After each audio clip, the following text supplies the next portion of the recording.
That was when I ruled the world.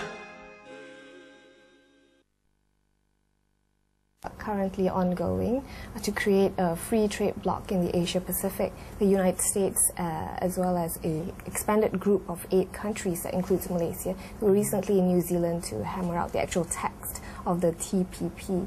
Now, maybe perhaps you could tell us a bit about the TPP and how it could actually benefit the US and Malaysia. It's an ambitious project that I think has great potential, particularly for Malaysia and the United States, but for the other countries involved as well.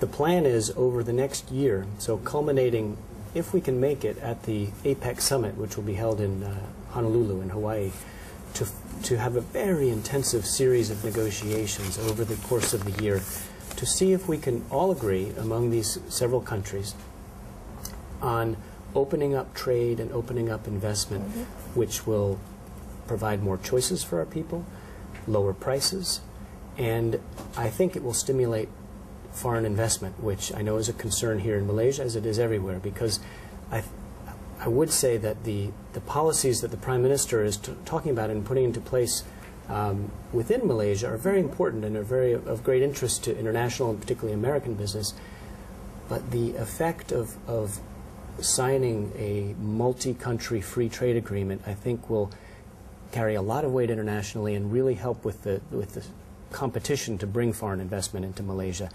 For the United States as well, our companies can work more closely together, and I think there's a lot of opportunity there. So we have high hopes for it. Our Congress is very much on board, but it's going to be a very intensive year ahead. What do you know about the progress so far, especially considering the recently concluded talks in Auckland? Yeah, they just finished up in Auckland a couple of days ago. We're at the early stages, but it will be important for all governments to start to share positions early on, because we're trying to do this very intensively. And the trick to this one is that we're not sort of saying that there'll be an agreement and all countries have to agree to it. We're saying that all countries that are ready to sign the agreement that we work out will be included in it. If there are some countries that say, you know, that's too much right now, we want to opt out, that's perfectly fine. So it's sort of a self-selecting mechanism, and we'll see where we are in a year's time. Okay. I understand that there are some concerns in the US and in some participating countries that the deal may too closely resemble the North American Free Trade Agreement. There are some free trade activists that have argued for an end to some provisions, like the one in NAFTA that allows a company to sue a government over, let's say, a regulation that contravenes the trade deal. So how do you think that would affect the support for the TPP? You know, as I said, we're working closely with our Congress, and I think we feel we have the support to move ahead. On these sort of technical aspects, it's an ongoing negotiation. I'm not sure exactly how it'll come out.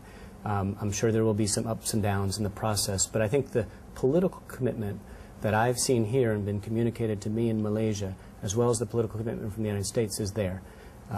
It's a matter of hammering through some of these details. Okay. So do you know if the U.S. would be implementing some sort of investor-state dispute settlement mechanism? You're getting beyond my expertise. So we'll see how that turns out in the negotiations. Okay. Yeah. So let's take a short breather. Okay. When we come back, we'll talk about the U.S. and its ties to the Muslim world. Terrific. Thank you.